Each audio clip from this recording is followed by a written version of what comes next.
Well, hello and a very warm welcome back to the TNC podcast. Do not scratch your eyes. Norwich City are finally winning away matches. Two in a week. Yeah, 2 in a week. 2 in a week. And we thought, what better way than to invite Freddie Steward on the podcast. Hello, mate. How's it going? And look at the merch. We have got a convert to the No Papa, No Party movement. And what's better about this, Jack, is so me and Freddie were talking beforehand, managing to book the man himself, lovely stuff. And he sends me a picture last night of his TNC merch package. And I thought, oh, that's nice of you, Jack, to sort that out. Oh, no, he's gone and bought himself one. So you've got to wait. He's not got his present in the end. Well, I've ordered ours, but clearly our providers don't think much of us because Freddie's. I was going to say they've sorted me out before they've sorted you. So as modelled by Freddie, if you're interested in your TNC merch, tncmerch.co.uk. Yeah. My first ever sighting of Freddie in the wild was Coventry away last season, the season before, I can't remember, they all sort of merged into one. And I was like, who is that absolute unit on the horizon wearing a Borja shirt? In this huge group, I was like, it's got to be rugby players. And then realised after, when I saw it on Instagram, it was a lovely moment. It was a lovely moment. Cov away last year. I think we've done that twice, last 2 years, because it's near Leicester. Yeah. So we get a couple of the boys over, and we stick out like a sore thumb, really. You've got the big lads. I mean, they make me look short, so yeah, a couple of thugs, a bit of extra muscle in the Stony. It's all good fun. Freddie, I mean, some people will be watching this going, oh my God, it's Freddie Steward, England hero on the pod, and some will be going, just a Norwich City fan, they just associate you with that. How did you get into supporting Norwich City? You're a local boy from the start. You've been going for all your life? Yeah, all my life. So I was born not far from Dereham, in a little village. And when I was very young, Dad took me to my first Norwich game, which was West Ham at home, which would have been in the Prem back then. I'm not sure. It would have been about 03, 04, I'd say. Was that the first game we opened the South Stand? There was a lot. The South Stand was my memories of it. There's a lot of noise, a lot of drums, parade. So that would make sense. Could have been it. Anyway, sorry. Keep going. There you go. Good say, Chris. Wow. And fell in love with it, and ever since. Been a Norwich fan, used to listen to BBC Radio Norfolk. My youth was filled with Chris Gorham commentary. Brilliant. I remember sitting in the car, dialed into it all the time. So, yeah, love Norwich City. Feel like it's a part of me. Yeah. So it's a pleasure to be here. And we know it's a part of him because we recently saw a brilliant clip shared online by England Rugby. Norwich City kind of went off the back of it as well for the Norwich City fans that hadn't seen it. So you were it was on tour? Yes, we were visiting Argentina. Visited La Bombonera, the Boca Juniors, saying what a place, but it's not Carrow Road. Exactly, it's and you not said quite that. Carrow. I said that. Yeah, it's not quite. It wasn't Carrow Road. Good. I'm pleased that you said the right thing. There was no snake pit. You can't be disingenuous, can you? You can't. It was honesty. Yeah, from the exactly. heart. That's such a Norfolk boy thing to do. To travel to the most beautiful place in the world. Just go. It's not Norfolk though, is it? You can't take the Norfolk out of the boy, can you? So true. And, well, so delighted that we're not here speaking about sort of a 3-0 defeat to Portsmouth or something, because it's all going rather well, Chris. Yeah, it is. I mean, just what a win. What a win against Pompey. Only lost 5 times there last season. It's a difficult place to go. And I know that's quite cliche, but it's true. And Freddie, you go to loads of away games, so you'll testify to this, but there are so many games like that in the Championship where you think, oh, this is a proper banana skin fixture, tough place to go. But we overcame it, didn't we? We did. And what I loved about it is we won ugly. It wasn't like... I saw a couple of comments after the game and there was a bit of negativity and I'm thinking, why are we being negative? Like, it's a tough place to go. Yes. What Norwich fans expected? They expect us to go there and win 6-0? Yeah. No. It was an ugly win. It wasn't pretty, but where was that last season? I'm so with you, mate. That's the grit. You know, the passion. You love the passion. I do love passion. Well done. You're clearly listening to the TNC podcast. And to compete in the Championship, do well, you have to get points on the road. Yes. So, yeah, I thought it was a good performance. And you mentioned off camera, you're obviously living in Leicester majority of the time. So your time watching Norwich City is usually away from home. What was the last away when you actually saw in person? Oh, you're right. Probably that Coventry win. I think it's the only place I have seen Norwich win away. Which tells you a lot about the last couple of years. Can you stop going, please? I was there at Ellen Road, that semi-final. Don't talk about that. Yeah, we won't talk about that. I've seen a couple of losses, but it's not been a thing Norwich have been good at recently. Well, this is the thing, and here's the stat. I mean, Norwich City have won their first 2 away games in a season for the first time in 10 years. We've already scored more first half away goals this season than we did in the last 14 away games of last season. Yeah, but we were so shy at the end of last season. This is a big win. It is, mate. And what I would reassure the happy-go-lucky, more positive or happy clappers in the Norwich City camp, I'd probably associate myself being that side of the fence, is that don't worry, it's not just a Norwich City thing. Because I was monitoring the response, weirdly, of the Arsenal fans after the Arsenal-Manchester United game. They won against United, and yet all of their fans are moaning about how terrible it is. The game's about winning, right? Yeah. And you can testify to that in your sport. You don't win the league. It's not. You don't win it in style. You just win it by getting points. No matter how you get the points, just win. I mean, Burnley last season, did they get to 100 points in the end? And they were so awfully ugly to watch, and I stand by that. Yeah. But they just ground out results, even at Norwich. And I think, who was it that mentioned this? Someone in the media mentioned this recently. Maybe it was one of the players. But Burnley, they came to Carrow Road. We were better, but yet they won. They just got the goal and they ground it out professionally. And sometimes you've got to do that, haven't you? That's exactly right. Like I said there, you need points to win the league. Yeah. And there's a trade-off, isn't there? Everyone wants to watch this attractive style of football and we want to dominate. Yeah. But if we did that against Portsmouth and we concede 2 corners and lose 2-1, everyone's going, we lost. Absolutely. And I'm with Freddie here. I was actually more satisfied in the way we won that than I think I would have been if we'd have just seen it out and won 2-0. Like the fact that they hit the crossbar, the fact that they nearly had a penalty really late on, the fact that, and let's talk about him now, Vladan Kovacevic with that penalty save, he's quickly growing on me, Freddie. I mean, he is clearly a bit of a nutcase, but I want that from my goalkeeper. I want him to be slightly off the charts. I think it's the quickest I've ever fallen in love with a Norwich City player. Really? Well, two games Big he's bad played. lad. What a boy! He just we have the ball and he's still on the halfway line. What's he doing? Yeah, but why not? His arms in the air and his bark. I love it. And what about where he came out the air and just chested it? We're thinking, blooming heck, what's going on there? I think he might scare us a few times this season. I think we're gonna have a few. What you doing, lad?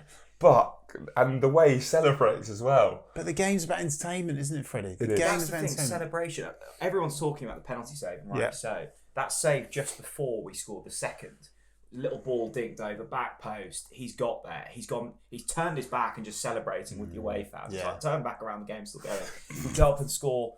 But that's the difference. Yeah, and absolutely. Ultimately, he at this stage does feel like a bit of an upgrade on what we had last season. Yeah, for sure. I think at this stage, certainly, I think there's no escaping it. They've overhauled the goalkeeping department. You look at all the statistics as well. It was a big performance from Big Bad Vlad. It wasn't one of those ones where he was a bit average and then saved the penalty.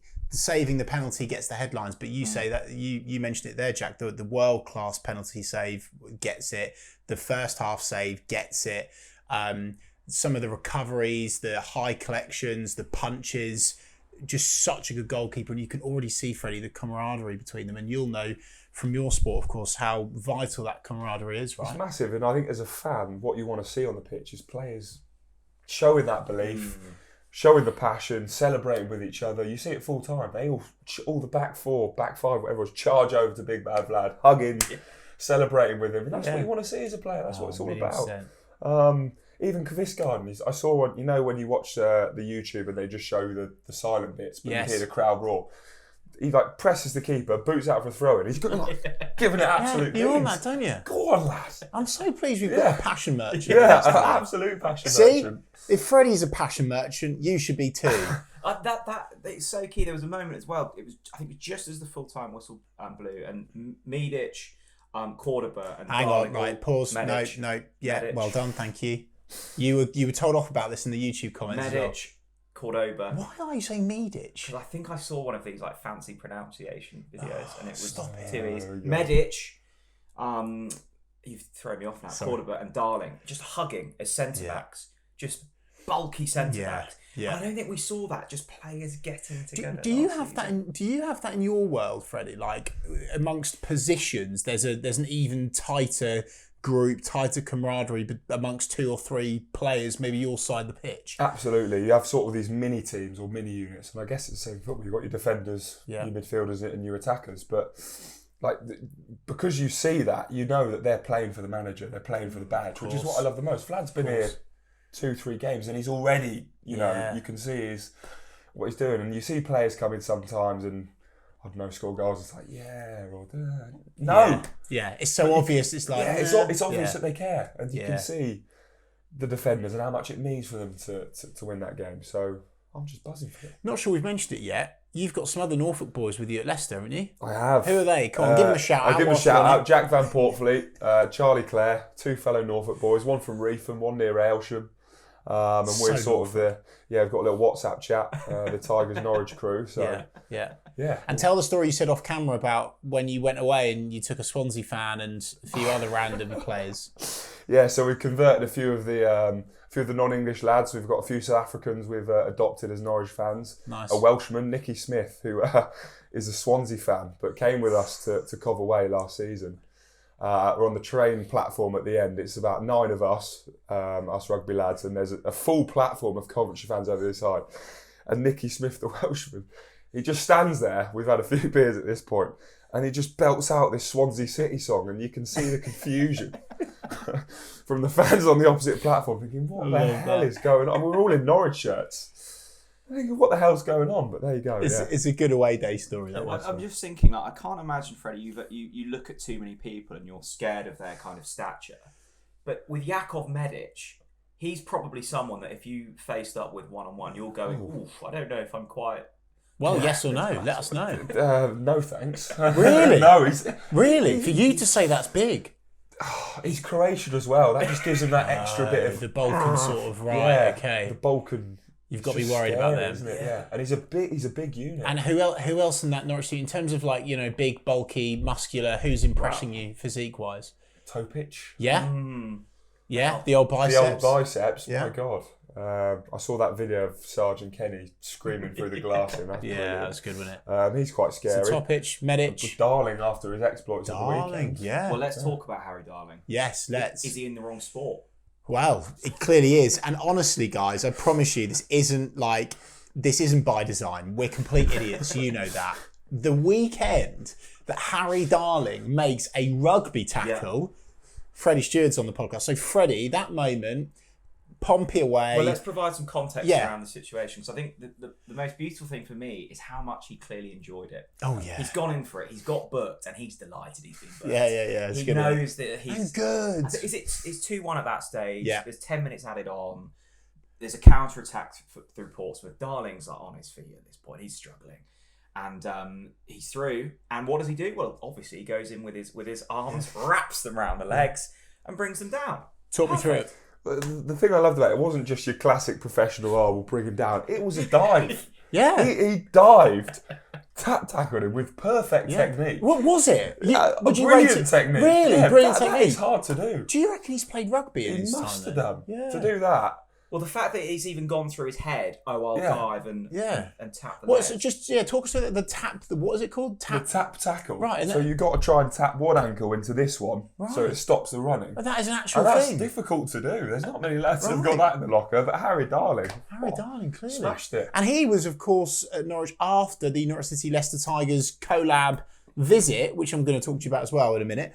So clearly he didn't learn it off you during that. No, he didn't learn it off me. Shall we talk about that? Well, we will in a minute. I think we need to stick on Harry Darling because I can't remember, Freddie, too many players in the last 5-6 seasons where we've signed them in their prime in terms of age, proven in the Championship, knows what he's doing. Not only is he technically clearly very sound, but he's got the dark arts, and that's the perfect mix. He can dance around, he can do the good things. And then he'll pop out a little tap tackle when when it's big needed. Tap tackle. And I love that. All the headed goal was really cultured. He leads that back line really nicely. And I love the fact that Norwich City are now in the position that we can sign those types of players. He's great. For free as well. For free. That's a great point. It's a bed napper masterclass, isn't it? But he just looks so composed. That's what I love about him. He never looks flustered. He never looks in trouble. He's so calm on the ball.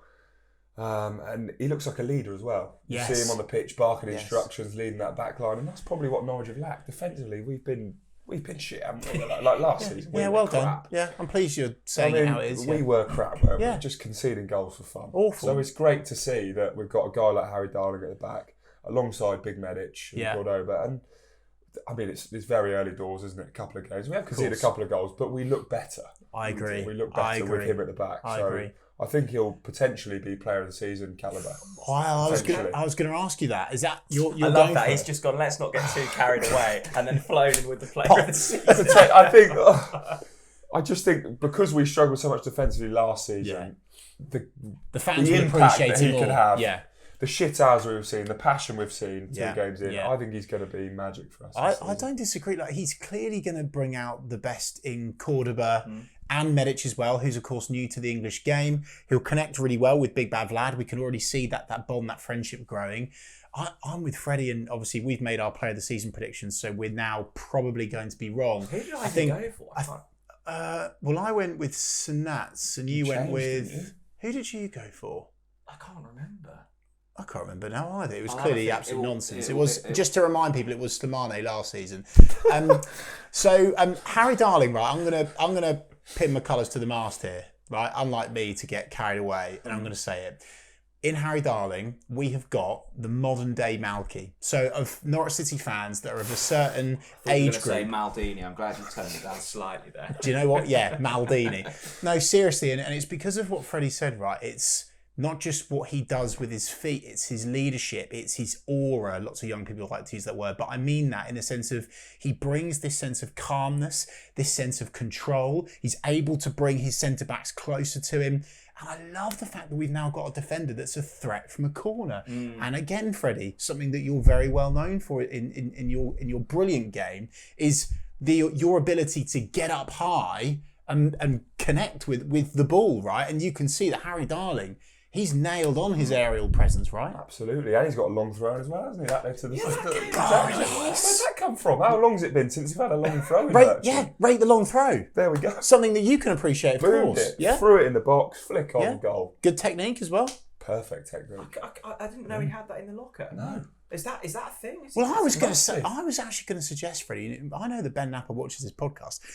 Seriously, I think that I was thinking that the club should get you in at Colney to actually help them with these sort of things. You know, coming up high, collect the passion. Come on, but they've got that in abundance. Just practicing, but the throw-ins, all of that stuff. Like, but we clearly don't need it, which is great. We don't. They're nailed on by the looks of it. They've got it all sorted. Yeah. And let's talk about the man that was on the end of that long throw-in, Joshua Thomas Sargent, still here, Freddie. Captain America. What? Will he be here at the end of the window? Because this man's tried to get him sold. I have not. He has to stay. He has to stay. If we seriously want to be promotion contenders, he has to stay. Simple as that. Proven.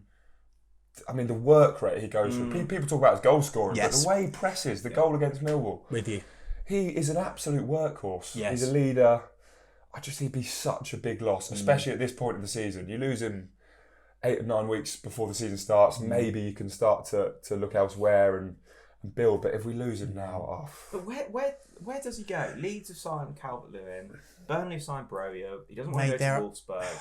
Right, we're going to have another argument. There are so many clubs out there, and you're just like saying, oh, there's because 3 clubs aren't interested, that's it. He's Josh Sargent. He's guaranteed goals. Other clubs will be interested. I tell you where, and I said it last week, and I'll say it again. Wissa is off. Brentford come along. Why would you want to go to Brentford? how long? It's September the 1st. I'm sorry to say it. Like, I don't want him to go. I just look. But what I will say is, Brentford. Since last week, I've been a bad boy because all summer I've been saying to you, no, I'm expecting Sargent to leave, so I'm trying to manage people's expectations and saying, look, no, let's just calm down. He's gonna go. Well, with every passing day now, this is the thing. I'm getting more hopeful. I think every Norwich fan thought, right, Sargent's going, Yeah. we need to rebuild. But like you say, because we're so close now to the end of the window, and also can we talk about how he has just cracked on? Yes, you see players who have all this speculation, and the guy's wearing the armband, and he's still out there scoring goals and giving his all to the team. So I love that. Do you think, Freddie, that this is a masterclass in man management from Manning? Because he's given him the armband, he's built the team around Sargent. Like, everything is coming down from Josh Sargent, right? He is the man, and maybe this is a bit of a man management masterclass to keep him at the club. I think if I'm Josh Sargent, I see the signings, I see Liam Manning coming in, I see the ambition from Norwich, and I think, right, we could be a Premier League team in hopefully next year, maybe in a couple more. But if you don't see that, he's probably thinking, go elsewhere and push on. But I think he believes that this Norwich team can achieve something. I agree. But what do you make of the international stuff, really? Because that's a key reason why a lot of people, including myself, are expecting Sargent to go, because the Yank gaffer, Poch, is not having Sargent being in a league below the top league. For yourself, obviously, your club getting in the England team, etc. Are you buying that, or is it just a case of if you score enough goals, you've got to go into the international setup? I think it's a load of bollocks, mate. Do you? How Sarge is not starting for the USA is beyond me. He's got how many goals did he score last season? And they were shit when he wasn't in the team. Well, there you go. Speaks He's a proven goal scorer. Why is he not playing? Why is he not involved? Yeah. I mean, he's not getting injured there because he's not playing, which is great for us. True, but at the same yes. time, we want to see him succeed on the international stage. It's true. So he should be playing. I'm getting more hopeful. I think we need more of this in football. Like, Sarge has got it good at Norwich. He's the captain. He's adored by the fans. Yes. He's guaranteed to start. Yes. If he goes to Brentford or Burnley or another small Premier League team, you're going to be just another number. The fans aren't really going to connect. You're going to get relegated. And then you're looking again. Stay at Norwich. Go up. Then there might be a move for you, or you're still a Premier League player. A couple of other things to chuck in the room on Sarge is the later we leave it, the more money we'll get. But then we won't be able to replace. No, hold up. I know. I'm just putting the cards on. I'm just putting it, Chris. Would you rather us be sat on 20 odd million and be mid-table, or would you rather Sarge stay, sack the money off? Freddie, mate, trust me, I'm not picking a fight with you, my friend. I'm not arguing with you. I'm agreeing with you, especially you. Sod the money. No, I don't, mate. I don't care about the money. He gets a chunk. I don't care about the money. All I'm saying is, if we leave it late, but this is the thing. Also, it will be more painful. But then also at the Norwich City Fan Forum, we heard from, I think it was Mark Atanasio and / Ben Napper, they both said, if Sargent goes, we will get a replacement. Well, boys, problem with that is the later you leave it, it's more unlikely that we'll get a replacement, right? So I have to admit, I'm getting more hopeful, and it's going to hurt if he goes, I tell you. I think it helps that new ownership group, American, clearly loves Sargent. I think they've probably had a little bit of a swaying factor. Yeah, I reckon so. Can we talk about Pap Diallo? Let's put him in the mix as well. No Papa, no party. No Papa, no. Are you in the Papa party? I'm in the Papa. After that Watford game, my God, I got excited about it. I was like, who is this? Yeah. Silky baller, isn't he? winger we've signed. Silky Senegalese superstar. The one-touch cross at the weekend. Don't worry about bringing it down and setting yourself up. Oh, there you go, lad. Yeah. Well, what about the other one, Freddie? Blooming Jacob Wright, he's knocked it into blooming Mars, and he's brought it down with his first touch, and the Yellow Army gave it the whoa, like silky. The first touch is excellent. The skills are there. You're hopeful. And he's. I think Manning'S plays 5-back. We've seen it, haven't we? He is perfect for that left wing back position. When you start Schlupp there and you've got Stacey, we've not got that attacking threat in the wide town. With Diallo there, he can do both. Yeah, he's a hell of a player. He gets forward, he's flying around trying to win the ball back as well, which I love. He's not just sat on the halfway line waiting to start. Yes, true. I think he's going to be class for us. Such an important outlet, isn't he? He's such an important outlet. And the thing I love about Papa is when we signed him, I thought he's quite small. He's tall, but he's quite slight. Yeah, he's slender. But he's strong. He can. He's one of those annoying terriers that just kind of keeps keeps nipping away. I like Papa Diallo, and I think actually I'll go out and say it because I can't remember. Here we go. I can't remember who my player of the season was. Strap yourself in. Paparadu Diallo, player of the season. Wow. Yeah. You are in the Papa party. Yep. Well, I think there's goals. Yeah, there are definitely goals. Assists. Yes. Work rate. Yeah. And I just love his temperament, and I love his you love the vibe, connection, and I like the song. But do you know what's more impressive? I know it's early days, but you got to get excited, right? I love the fact he can't speak a word of English. Yeah, good. Right, but the fact that he's playing as well as he is, when he can't speak a word of English, apart from probably hello and thank you, is so impressive. And by the way, it's a compliment to Manning and his coaching staff, because he's clearly listening to their orders, their demands, their expectations, and he's executing on them. So long may it continue. You mentioned earlier there about Manning's man management with Sargent. There's been a couple of moments, I think, where it's Manning's ability to man manage has really shone through. Because I remember Manning saying about Diallo that he's had to do things slightly differently because of the language barrier. He's had to, teach him in a slightly different way, and it's clearly working. Yeah, absolutely. I mean, the performance against Watford was great, but he showed a different side to him, I thought, at Portsmouth. Just gritty, knew his area, slightly different position, was playing slightly deeper. We've got a proper winger on our hands. We have. Is he as good as Borja signs? Can we say that 2 games into the season? Oh, that's an early shout. That's an early shout. I'll probably hold fire on that one. But there's shades of that sort of. He could be as good for us as Borja signs was. Yeah, I absolutely. think slightly different players, yes. Of course. But there's no reason he cannot do what Borja signs did for us. I've been crying out for a winger like Paparadu Diallo for my whole Norwich City lifetime supporting the club. Like, really seriously. He's one of those players that another team signs. Like, you rock up to a Watford or any, like, just another one of those London-based clubs and you think, oh my God, I wish we had a silky Senegalese in our team. Like, that's what you want. Rapid as well, isn't That's he? what He's you got want. jets in his That's boots. what you want. And as a football fan, you want to watch a player that gets you, like, you're in the Barclay, you want to be off your seat. It's the Darren Huckabee factor. That's what you want in a winger, right? Yeah, no, absolutely. I mean, I'm just thinking of all the new signings, just quickly, because we haven't spoke to you, Freddie, since the start of the season.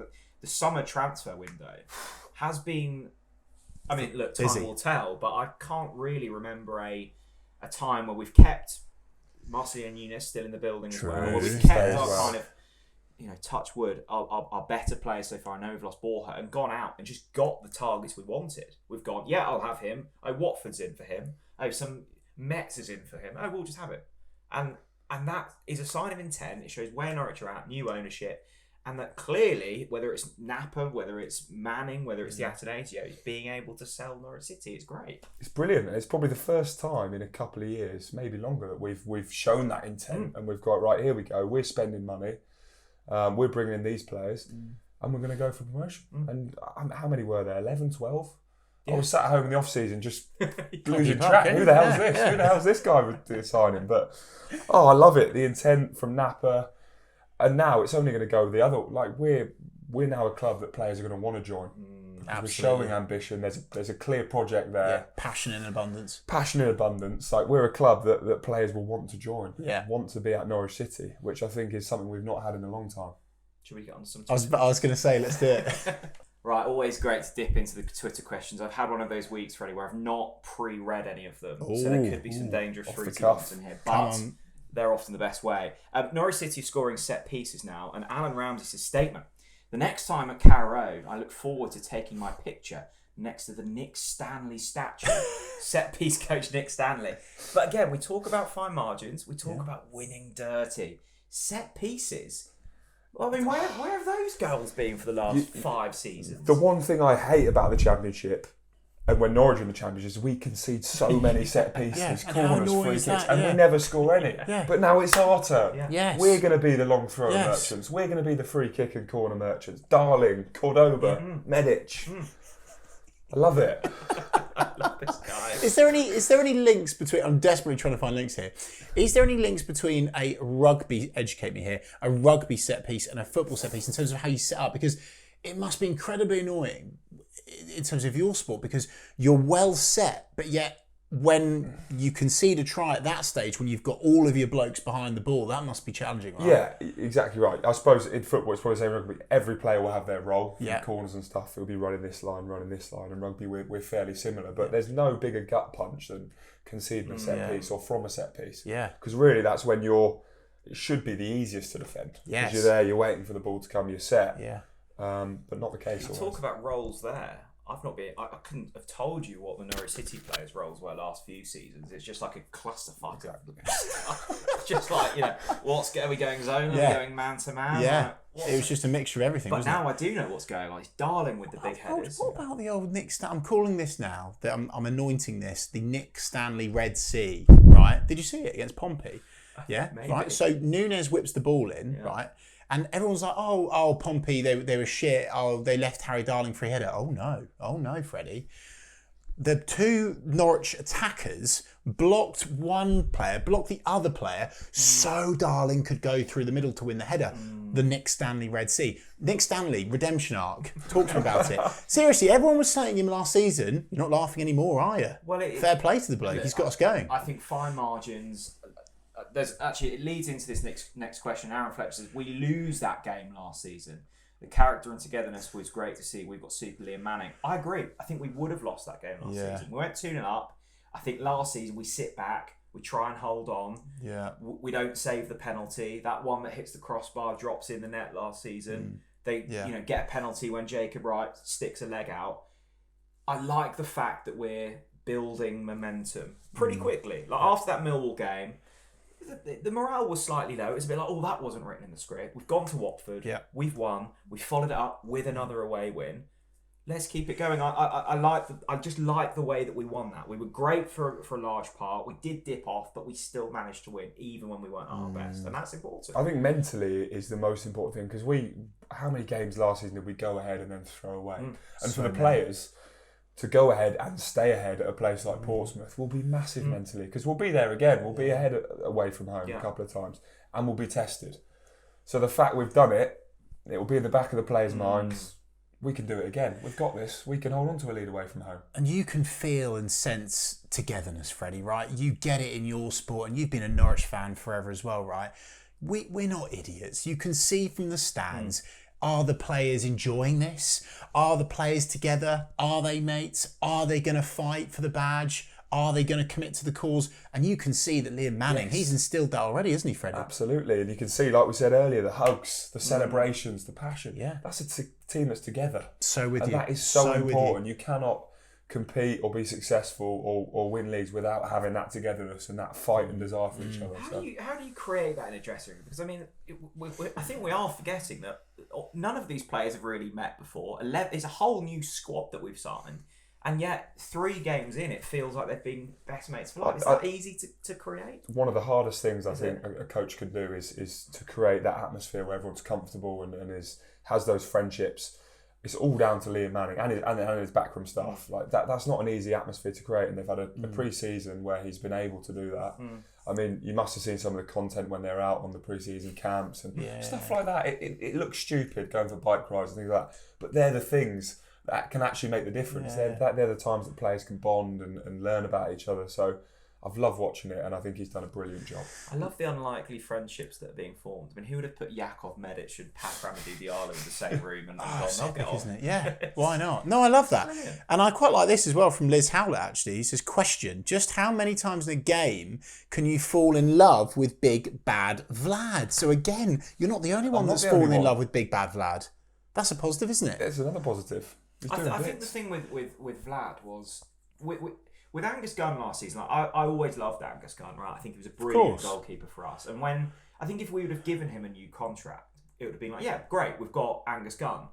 But they've gone, no, I think our route is better elsewhere. I think we can see an upgrade here. That was quite a punchy call not to give Angus another contract. Yeah, but they've gone brave call, yeah. Napper's, fairly bold move. Gone and got Kovacevic, who had a poor season this season before, and goes, I think this is the guy to take us forwards. He's clearly, there's a screw loose in there somewhere. But I love that, right? There is. I want that from my goalkeeper. I want that from all of my players. I want my players to have character and personality and fans will be watching this going, well, that doesn't matter, it's what they do on the pitch. Yes, but how many times have we seen in a yellow shirt over the years, boring, they're not at the races, they don't really care, right?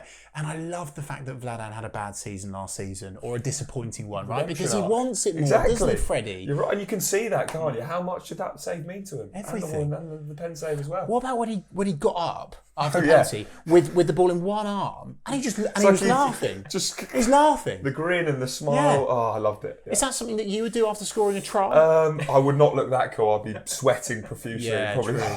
But he just, so cool, wasn't it? It just, there you go. I am slightly concerned that Napper's been telling some lies, though. Yes. The interview afterwards? Yeah, I did. No. Vladan Kovacevic has come out and said that, what did he say? I knew the Champions League was tough, but not this tough. Has he been told that this is the Champions League? Vlad, so that's what Napper's been doing. There we go. Big Bad Vlad has been missold PPI. Has he told Kovacevic that Fratton Park is indeed Camp Nou? Possibly, but I'm all for it. I think he also said something that it was his favourite game of his career. But do you know what though? Did he really say that? Yeah. I think he said he'd remember it for the rest of his life. But again, linked to my comments about Paparadu Diallo.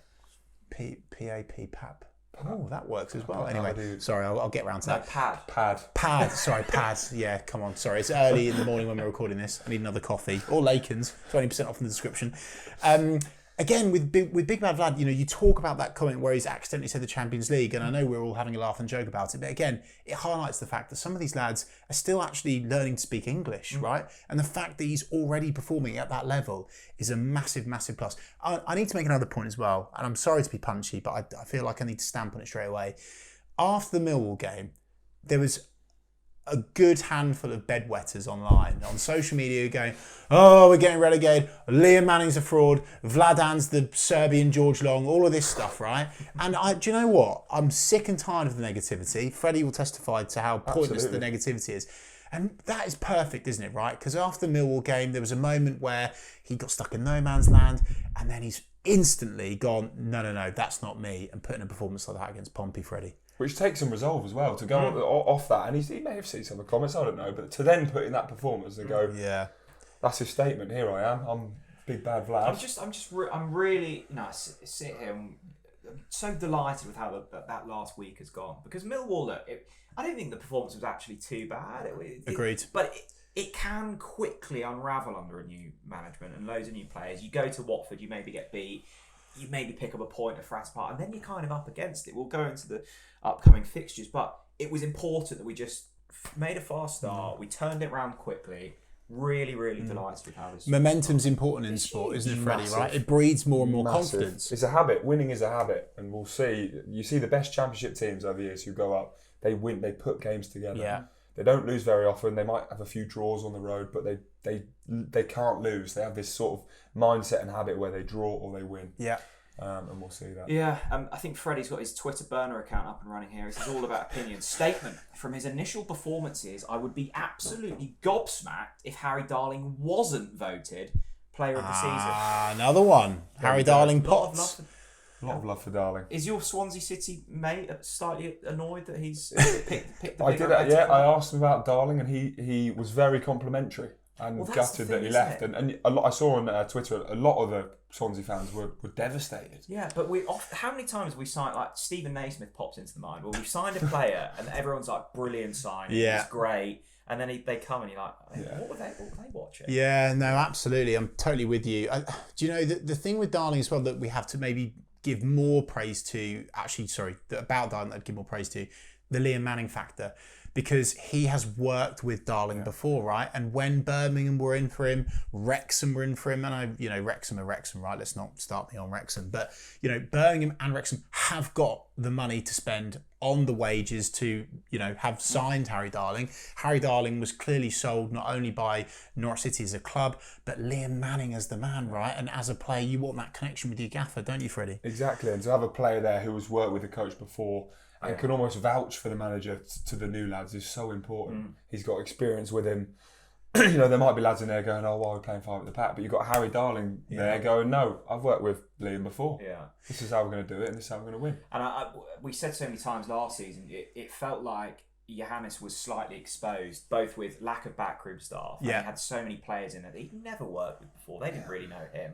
It's so critical to get that kind of support from your team. What about this one from Justin Bush? That could be name of the podcast for this episode. Okay, Justin Bushy says, compared to last year, it's nice to see the new signings make an impact from the off. Topic, Darling, Kovacevic, Diallo have all impressed so far, whereas last year it took a while for the new players to bed in. Again, in your sport, Freddie, it can take time for new players to bed in, right? So the fact that a good handful of these 11 new players, they've instantly clicked. Well, that's it. And that's why I was so frustrated with some of the reactions. Like I said, after the Millwall game, there's fans going, this and that and this. Look, we've signed whatever it was, 12, 13 new players. All speak different languages. They've come together for a couple of weeks and we're expecting them to gel and play like Barcelona in week one. It doesn't happen. And I'm so glad it's happened as quickly as it has, because we're now sat with 2 wins out of 3. Yes. So for that to even be the case is an incredible achievement. And I reckon we're just scratching the surface. Like these lads have had a couple of weeks together. New manager, get new you on system, every week, new players, but this is just the start. We are scratching the surface. This is just the start, and the more they play together, the more time they spend together. The Liam Manning machine is only dialed up slightly at the moment. Oh yeah, because it's only just developing. Yeah, exactly. Those centre back connections, the midfield mix, Paparadu Diallo, feeding him those right balls so he can run at the opposition. Josh Sargent. By the way, Chris Gordon. The marquee signing that's barely played, by the way. Exactly. Come on down, Matthias. We'll have a bit of that. I'll have a bit of slice of that on my toast in the morning. Art Mixer is bringing down the tone. Oh, yeah. There we go. Fisher's confidence looks shot. Really hope he can regain his form. I'm going to kick off a point, and I want your shout on this, Freddie. Kellen Fisher, Jack Stacey. The debate is ongoing. I believe, for once in my life, rightly on the fence here, which is that I actually think there is a role for both of those boys to deliver this season in this team. And I think people are forgetting or maybe not appreciating the fact Kellen played 25 minutes of pre-season. He had a niggling injury over the summer. He's been thrown into Championship football. Young player of the season last season, still only 21 years old. All of the context around how we signed him, where we signed him from. Do you think the criticism of Kellen and Jack Stacey is maybe too harsh, Freddie? Absolutely. Kellen Fisher, I think we live in a world now where the expectation of professional footballers is so high. We're expecting these guys to go every week and drop a magnificent performance. Like, of course they're going to have off days. Yeah. And of course they're going to have bad days. Yeah. And Kellen, admittedly, did have one of those at the weekend, but it doesn't mean suddenly he's forgotten how to play football. Absolutely. It'll be massive for Norwich this season. And it's not just people say, to win a league, you need a squad. yeah. Yes. We need Fisher, we need Stacey, we need all these lads to pull their weight, and they're all going to contribute in some capacity. So I don't know why we're sat here questioning our young player of the season after a couple of 20 minutes of football. It's one of those moments where actually, I genuinely hugely respect rugby. I cannot stand cricket, as people know, for all of the obvious reasons. But one of the reasons why I really respect rugby is it's such a squad game, a squad mentality. It's not just about those players that start. It's about what the other boys can come on and actually deliver, right? That's it. And you look at the team, you look at the Norwich team, so there's no individuals. It doesn't look like there's any egos. Yeah. There's a group of lads who want to win for each other. And I think it's key that you talk about squad. I think we've almost become disassociated as Norwich fans because the squads have been so thin, or we've lacked talent, where it has been one player per position. Yeah. But now you look at it, I was arguing with myself at the weekend going, who should we have brought on? Chris Gardner or Jovan McCarmer for Sargent? Well, fucking brilliant. We've got the choice, right? Yeah. Because before it was like, who do we bring on at left back? Oh, Puemaswar Boeta. By the way, McCarmer, another big lump. Oh, I like the look of him a lot, yeah. Do you? I mean, we can all, with the highlight reels, make him look great, don't they? It doesn't matter who you sign, but I like the look of him. Big, tall, physical something different player. Yeah, which we haven't had in the past, you know? Right, here's a good question from Finley. Finley H says, question for Freddie. There you go, specifically for you. Would Medic and Topic suit rugby, and would you like to face them one-on-one? They certainly would suit rugby, and no, I absolutely wouldn't like to face them one-on-one. No, thank you. Just on that, Adam says, statement rave, Topic is the best signing the club have made since Wendia or Pookie. Exactly the type of midfielder we've lacked for far too long. Wow. It's like having a technically gifted Alex Tete. Wow. What's your take on first, Topic? I love Miroslav Topic, but Wendia and Pookie are sort of, let's not... Yeah. I love getting carried away. Yeah. But that's getting carried away. I mean, let's give him a bit more time first. But I really like the look of it. Sorry, Freddie does this thing where he goes, I'm not getting carried away. But there's always a but. And that's what I like. Well, that's the reason why I've got Freddie on, because he's making me look a little bit better. Because he's a bit like me, he gets carried away, and I think it's good to get carried away in football. He reminds me of Tom Tribal. That's who I would like him to. Okay, that's interesting. A ball winner, physical. He's Topic is slightly bigger, but he reminds me of that central defensive midfielder who just runs. He's physical. He's a bruiser. And like you say, he's technically gifted as well. Well, that's the thing. Like when we signed him, I thought, okay, we've got this absolute brute in the middle, and there's nothing wrong with that. But he kind of dances across the pitch as well. He's aggressive with classiness. Rob Butler nailed it for me, I think, after the first game against Millwall. He looks like Bradley Johnson, Johnny Howson and Gary Holt three lungs rolled into one. And Tete, but good. My thing with Mirko Topic, Thomas the Tank Engine, as we call him in TalkNorwichCity podcast, you remember that one? I love the fact that he can pick up the ball and just bring it forwards himself. if this silly bollocks sideways stuff isn't on, screw it. Just buff people out of the way and blast through. And good. Use your physicality. Unlock the door yourself. I think it's great. Let's do some quick fires, Jack, because we'll get through as many as possible. Toby, Sexy Schwarthaus, his statement. Sargent looks like a man who wants to win the championship this season. Ryan says statement and rave. Diallo already better than Signs. There it is. Oh, wow. Attacking talent is evident, but his ability to track back is something we never saw from Borja. Interesting. Yeah. This isn't going to be a quick fire, but Alex says, and I don't know if this is true, but Freddie will back up. He says, question: after spotting Freddie and Jack with a cheese board at Nuneaton Station for Coventry away 2 years ago, I'd like to know what their 2025-2026 away day cheese board lineup is. Hang on. Oh, no, I've been Freddie, outed and shamed Freddie, here. I thought you were a man of the people, a rugby lad. What's this, a cheese board on an away day? I'm not personally taking... You are, aren't you? I'm not taking the blame for this. It became a bit of a tradition. I can't remember the first away game we went to. Charlie Clare, one of the lads at Leicester. Yeah. Just that cheese board. So we all said, we'll all bring some snacks. We'll have a little picnic. Right. What did you bring? Like Charlie, Stilton Brie? some crisps, some Doritos. The normal things you bring to the picnic. Yeah. Charlie Clare, cheese board. A full cheese board. Next minute, the lads are all cheese board. So it's sort of become a theme now. Away days, we have. On the train, and we've got some tinnies and. Mate, had all the cheeses came out, the crackers. Yeah. No wine with the cheese. If you're going to bring cheese, wine. you may as well cheese and wine. Well, there you go. This season, you're going to have to bring out the wine. But good. It's a bit of an inside joke. I don't think a cheese board has ever been seen at Nuneaton train station. I've got to get this one into the podcast from Theo Bedford. This is the first time we've ever had one on the podcast. Ready? He is putting into the podcast a wet dream. Oh wow! Imagine it's the East Anglian Derby on the 5th of October at Portsley Road. Norwich are drawing with the scum until the 88th minute, where we give away a penalty. Big bad Vlad saves the penalty, quickly puts Sarge through on goal. Sarge puts it away for the win. I mean, that would be an epic win, wouldn't it? Yeah, that would be sort of legendary stuff. Oh, there is actually a question here. I fancy us against Ipswich again this season. I do. No! You're saying it already. I love it. We've got the exactly what you want in a derby. Right, link to this. I've got to get this one to you, Freddie. Question for Freddie, again from Oliver. It says, if you were a football player, which Ipswich player would you crunch first and why? All of them. Just all of them. Is there one you look at and you think, I want to smash you? Do you know what? Weirdly, not a player, a manager. Paul Lambert. He was the one, yeah. I loved Paul Lambert. I grew up on Paul Lambert. He committed the cardinal sin, didn't he? And I thought...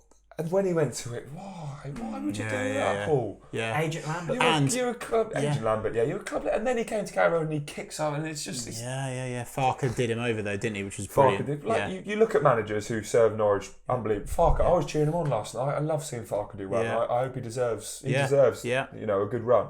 Paul Lambert, though... Oh, he committed the cardinal sin, didn't he? So... And I'll share an exclusive, actually, whilst we're on Paul Lambert. I've never shared this on the podcast. I think you know this. If not, I'm about to tell you.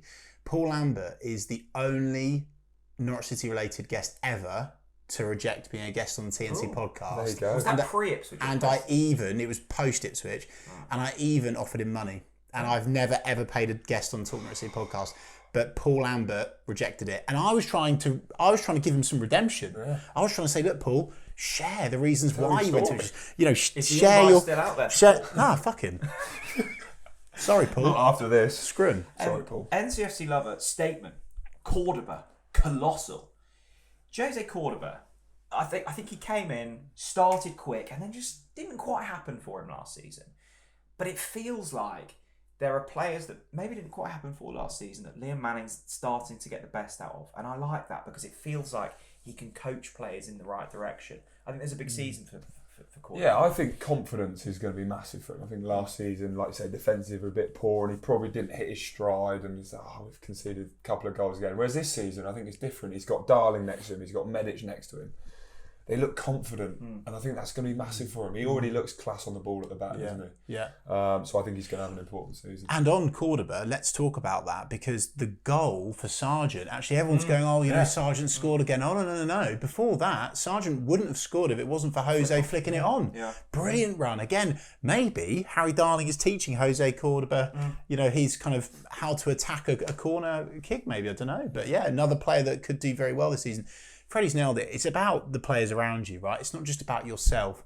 It's about the boys next to you, near you on the pitch, and also not near you on the pitch, right? You need to have players to not only bounce off you in terms of camaraderie and commitment to the cause, but players that are going to bring the best out of you. You need to know, like with Vladan, for example, right? Now, those centre-backs have got some more confidence because they're like, well, it's okay. Yeah. Big Bad Vlad will just mop it up for us, so it's all right. And it just breeds that confidence, doesn't it? And it's going to grow throughout the season. It's going to get stronger and stronger and stronger. And who knows? I love this confidence. Ben Napper, get Freddie in the changing room, for God's sake. Like, he'll fire them up.